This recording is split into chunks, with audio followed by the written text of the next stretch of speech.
espiroidal le llaman. Por eso es que algunos le dicen Helicobacter pylori, le llamaron por la forma espiralada, ¿ya? Tiene, como observan acá, 2 a 6 flagelos monopolares. Es una bacteria microaerofílica. Vive con baja tensión de oxígeno, significa eso. Crece a pH neutro. Uno podría pensar que es una bacteria acidófila por el ambiente donde se aísla, que es el estómago humano. Sin embargo, posee una potente ureasa que le permite hidrolizar el pH y bajarlo, neutralizarlo en el fondo, y bajarlo a un pH, o subirlo si quieren, a pH neutro. ¿Ya? Es una bacteria nutritivamente exigente. Por estas características se le considera un microorganismo fastidioso. Eso microbiológicamente significa que no se hace su cultivo de rutina en los laboratorios microbiológicos. Por ejemplo, en mi país, en muy pocos lugares, y yo diría que casi solamente en nuestro laboratorio se hace el diagnóstico microbiológico del Helicobacter en forma sistemática, ya fue ininterrumpida por muchos años.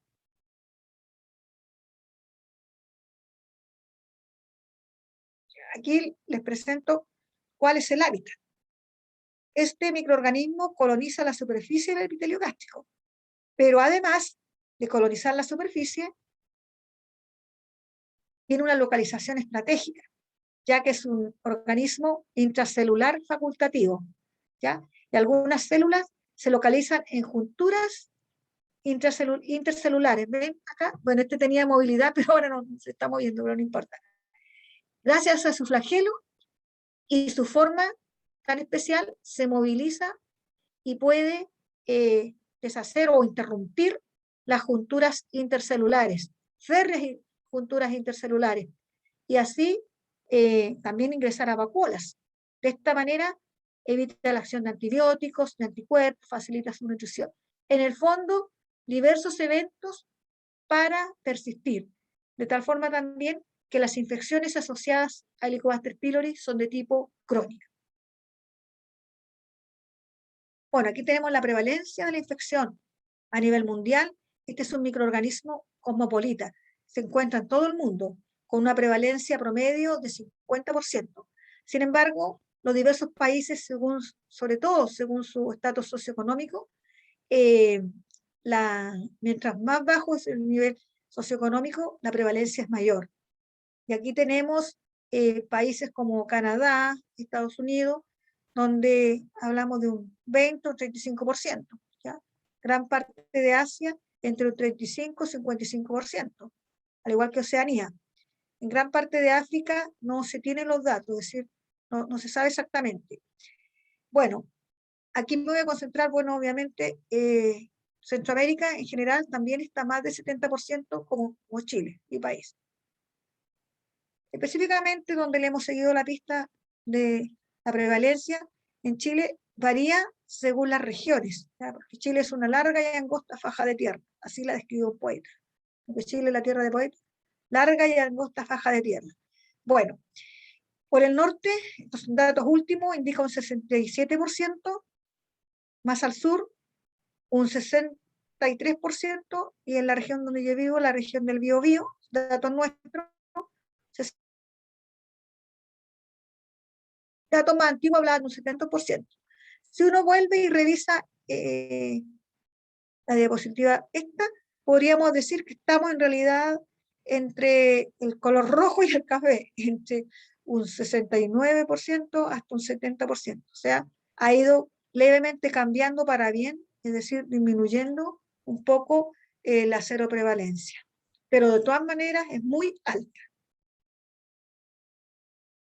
Bueno, ¿qué consecuencias puede traer la infección por Helicobacter pylori? Si pensamos que a nivel mundial es tan alta, el 50%, y por lo menos en mi país, el Centroamérica igual, en general alta, entonces vemos que el 100% de los individuos infectados hacen una gastritis aguda, que con el tiempo, como es una enfermedad infecciosa persistente, se transforma en crónica. Un 5% de los pacientes cursa con una atrofia gástrica, menos del 1%, bajo porcentaje, con un linfoma del tejido linfoide asociado a la mucosa gástrica, linfoma MOL, úlcera gástrica y úlcera duodenal, aproximadamente un 10%, y desde el punto de vista, ¿no es cierto?, de salud pública, y epidemiológicamente lo más impactante es su asociación con el cáncer gástrico, donde en promedio es un 1% y en países como Japón llega incluso a un 5% la asociación de este microorganismo con el desarrollo de cáncer gástrico. Uno de los factores de virulencia importante en esta bacteria es la proteína CAG-A. Y el Helicobacter pylori por ello fue declarado por la Agencia Internacional para la Investigación del Cáncer como un agente carcinógeno tipo 1, es decir, con comprobada capacidad de causar cáncer, el año 1994. Esta proteína es codificada por una isla de patogenicidad que se denomina CAG, y a través de esa isla se codifica la síntesis de esa proteína que pasa por esto que dice aquí pilus, que es un sistema de secreción tipo 4 que permite, sistema de transporte simplemente, que permite que pase la proteína desde la bacteria a la célula del epitelio gástrico. Aquí tenemos un modelo de célula de adenocarcinoma gástrico, célula AGS. Y ahí la proteína cuando ingresa se fosforila, provoca una serie de eventos, aumenta la proliferación. Profe Pola, hola, soy Mario. ¿Sí? La podemos interrumpir un poquito, que me comentan los chicos organizadores que no alcanzaron a conectar, o sea, que ya llegamos al límite de conexión aquí por Zoom y que van a comenzar a transmitir por YouTube. Entonces, si nos regala un par de minutos, profe. Sí, Paremos ningún aquí, problema. paremos aquí y para Sí. que No, no, continuemos. ya lo logramos, Mario. Está bien. ¿Ya se pudo? Sí, ya se pudo. Ya. Gracias. Bueno, entonces continúe, profe. Gracias. Continúo, ya. Primera, entonces estaba diciendo que esta proteína CAG-A, una vez que ingresa a la célula gástrica, acá el modelo de línea celular AGS, de adenocarcinoma gástrico, se fosforila y provoca una serie de eventos como que aumenta la proliferación, cambia el fenotipo de la célula a una que se denomina de pájaro carpintero, es decir, elongada, aumenta la apoptosis, y por todo esto es considerada una proteína oncoproteína, es decir, provoca unos eventos asociados, ¿no es cierto?, al cáncer gástrico. Bueno, pero el Helicobacter no solo se asocia con patologías gástricas, sino también extragástricas, y le han culpado de una serie de patologías, como de tipo dermatológicas, de cabeza y cuello, urológicas, etc. Pero la verdad, las únicas que han sido demostradas y los diversos consensos así lo dicen, son las hematológicas, como la anemia ferropénica, idiopática, y trombocitopenia idiopática. ¿Ya? Esas dos nada más se ha demostrado que tienen realmente asociación. Ahora, ustedes saben que para el tratamiento de cualquier enfermedad infecciosa es necesario un régimen terapéutico altamente eficiente que logre eliminar al microorganismo infectante. Eso, ¿cierto? No hay duda. Entonces, si es así, si una persona tiene Helicobacter, debiera erradicarse la infección. Pero la pregunta por muchos años ha sido, ¿a quiénes tratar? Y luego, ¿con qué y cómo tratar? En ese sentido, voy a tratar de responder la primera pregunta, ¿a quiénes tratar? Esto en base a las diversas reuniones de consenso que existen a nivel internacional. Son muchísimas, he destacado 5 por diversos motivos. Primero, el consenso del Instituto Nacional de la Salud de Estados Unidos, el primero fue el año 1994, el consenso europeo de Maastricht, cuya primera reunión fue en 1997, y es uno de los más difundidos, más utilizados dentro del contexto latinoamericano. El consenso canadiense de 1998, y por supuesto el consenso latinoamericano sobre la infección por Helicobacter, que fue por primera vez realizada en 1999. Y por un aspecto muy interesante voy a hablar también sobre el consenso de Kioto del año 2014. Bueno, aquí tenemos Maastricht, primero 1996, segundo 2000, las reuniones cada 4 o 5 años, se reúnen expertos en el tema para definir las pautas. ¿Ya? La cuarta fue el 2010 y la quinta el 2015. La quinta reunión, y esa es la última hasta la hora. ¿Qué es lo que dice Maastricht 1? Que la voy a decir con más detalle porque fue la primera vez que se reunieron estos expertos para decir cuándo debemos tratar una infección por Helicobacter pylori. Erradicar la infección en pacientes con enfermedad ulcerosa péptica, linfoma small gástrico de bajo grado, gastritis con anomalías macro o microscópicas graves, dispépticos menores de 45 años y sin síntomas alarmantes, y pacientes con dispepsia funcional en quienes el especialista no identifica otras causas posibles de los síntomas. ¿Ya? O sea, bien diversos los motivos por los cuales erradicar la infección por Helicobacter pylori. El segundo consenso, solamente me voy a referir a lo nuevo, lo más novedoso. Dice después de resección de cáncer gástrico, vale decir, si hay una resección por cáncer gástrico, después de esa, tratar con antibiótico para que ojalá no quede ningún microorganismo y no vaya a tener problemas nuevamente ese paciente. Y parientes en primer grado de pacientes con cáncer gástrico, a solicitud. El paciente le puede pedir a su médico, ¿no es cierto?, que lo trate porque su abuelo, su padre, sobre la línea paterna, ha muerto de cáncer gástrico, por ejemplo, o tuvo cáncer gástrico, porque lamentablemente casi siempre se muere. Entonces, en esos casos, el paciente tiene todo el derecho a pedirle a su médico que lo trate. El tercer consenso de Maastricht incorpora por primera vez dos patologías extragástricas, la anemia por deficiencia de hierro idiopática y el púrpura trombocitopénico idiopático, donde, por ejemplo, en el caso de la anemia, primero se trata la infección y después se suplementa con hierro. ¿Ya?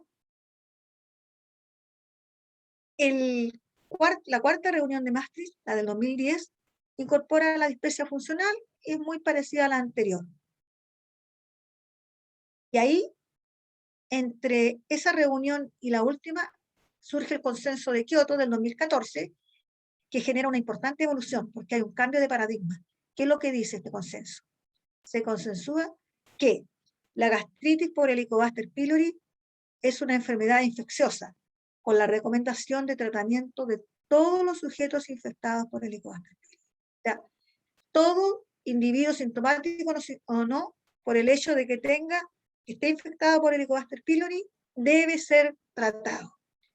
Entonces, y esto que fue dicho por primera vez en este consenso japonés de 2014 de Kioto, es afirmado nuevamente por el consenso de Maastricht quinto o de 2015, donde aparece ahora erradicar la infección en gastritis por Helicobacter pylori. Ya le digo, sintomático o no sintomático no importa. Si hay gastritis y hay presencia de bacterias, sí o sí se debe erradicar. Tratando de responder la segunda pregunta, ¿cómo y con qué tratar? Bueno, aquí no es como cualquier bacteria, que se trata simplemente con un antibiótico, con uno o una mezcla, ¿no es cierto?, o una asociación. Aquí hay que tratar con compuestos no antibióticos asociados a antibióticos, porque el ambiente donde va a ejercer su efecto el antibiótico es un ambiente hostil, como es, ¿no es cierto?, el estómago. Por lo tanto, hay que dar estos compuestos llamados antiácidos o también protectores de la mucosa gástrica, entre los que destaco las sales de bismuto, específicamente el citrato de ranitidina bismuto.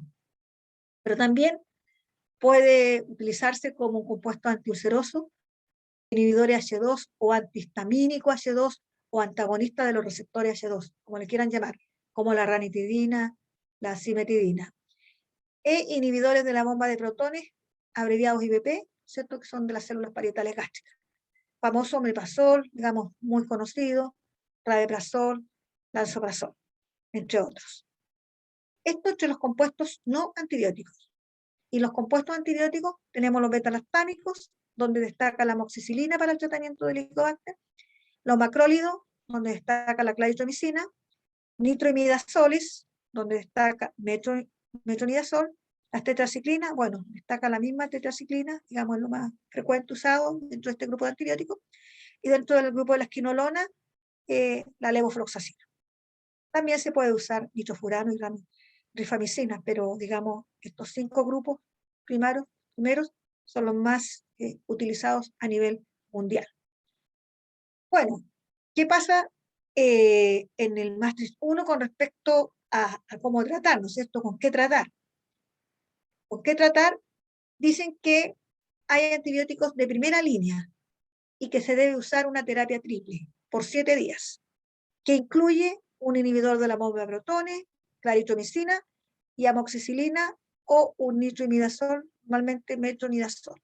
Ahí tenemos los 3 fármacos, ¿ya? Un IVP y 2 antibióticos. El segundo consenso ya habla de la terapia triple como terapia de primera línea, pero además, debido a que ha empezado fracaso en algunos pacientes, se aconseja una terapia de segunda línea, que es una terapia cuádruple, 4 fármacos. Incluye un inhibidor de la bomba de protones, bismuto, metronidazol y tetraciclina. Y el 2005, la terapia de primera línea, ustedes pueden observar, ya se alarga de 7 a 14 días. Lo estable, lo estándar, digamos, era 7 y ahora ya dicen a 14 días. Entonces, en eso varía. Y nuevamente la terapia de segunda línea, que es la terapia cuádruple igual a la anterior. Y el consenso de Maastricht cuarto del 2010 hace una recomendación muy particular.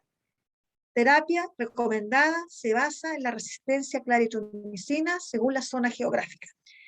Y lo que aconsejan es lo siguiente: si la resistencia en esa zona geográfica es menor a 15 o 20%, usar la terapia triple estándar y bismuto como alternativa. Pero si la resistencia a claritromicina es mayor a 20%, la terapia triple estándar y el bismuto altamente recomendable, es decir, usar bismuto.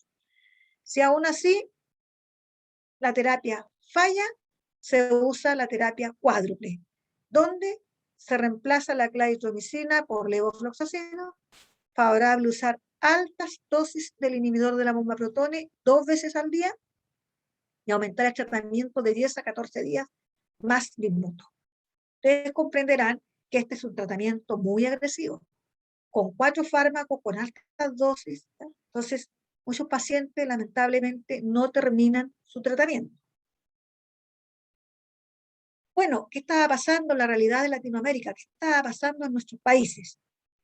Publicamos este trabajo, El problema de la resistencia en Helicobacter pylori a los antibióticos, que es una revisión sistemática en Latinoamérica, cuyo objetivo fue resumir la literatura publicada sobre la resistencia de Helicobacter pylori a los antibióticos en poblaciones latinoamericanas, con el fin de orientar estrategias de elección de tratamiento y erradicación. Porque los países latinoamericanos son similares, ¿ya?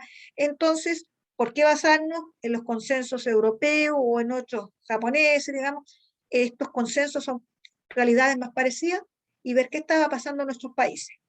¿Qué puedo decirles al respecto? Cuando evaluamos la resistencia del Helicobacter pylori en adultos, vimos que era alta en Colombia. El único país que estaba por sobre el 15%. Ya tenía un 16%, en Chile un 9%.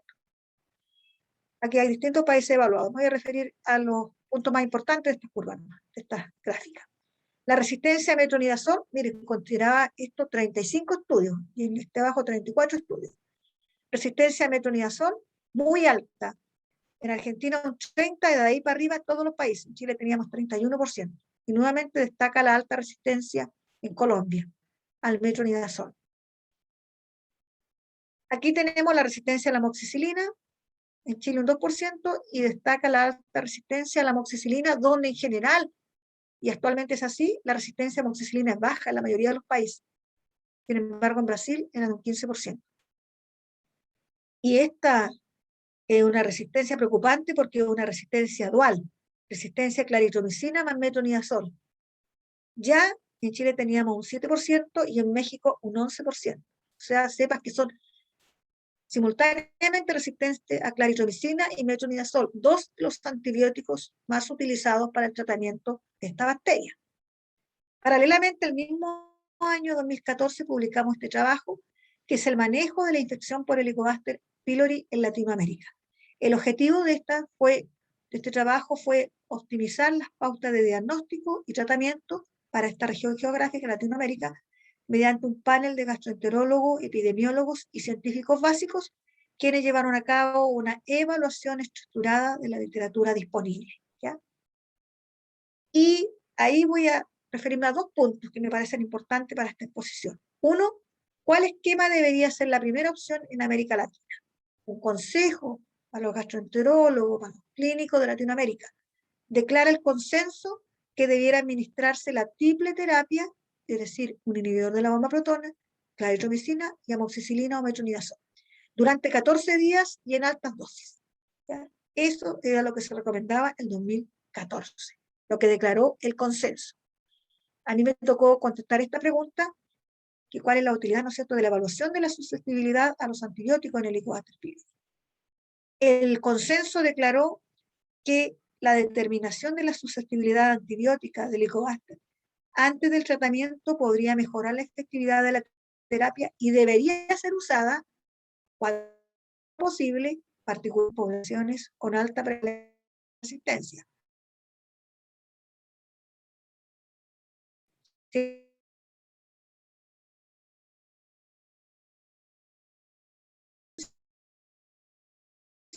500 debería ser usada, porque sabemos que en muchos lugares no se usa y la terapia es empírica.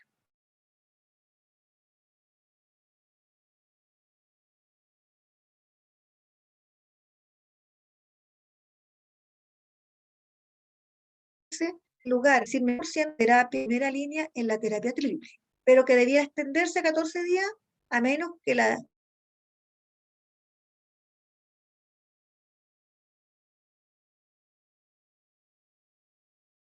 terapia más corta sean eficaces.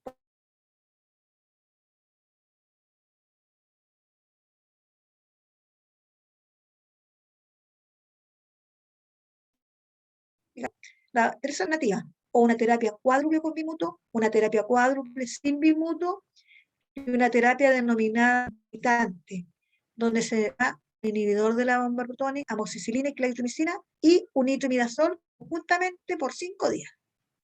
¿Ya? Y aquí también cuidar si la resistencia dual es alta, bueno, ahí hay que dar la terapia cuádruple con bimuto. Esa pasa de primera línea si la resistencia es alta, claritromicina y metronidazol. Ya tenemos bien particular, no sé, bien dirigido. Bueno, aquí tenemos una tabla hecha por la Organización Mundial de la Salud, que llama la atención, porque nos muestra cómo está la resistencia a los antibióticos y clasifica a los microorganismos en prioridad número 1 o crítica, la he puesto como semáforo color rojo, prioridad alta, naranjo, y verde, que por ejemplo Streptococcus pneumoniae, hemófilo influenza, Shigella. Bueno, y hay algunos que es crítico. En todas las bacterias prácticamente no hay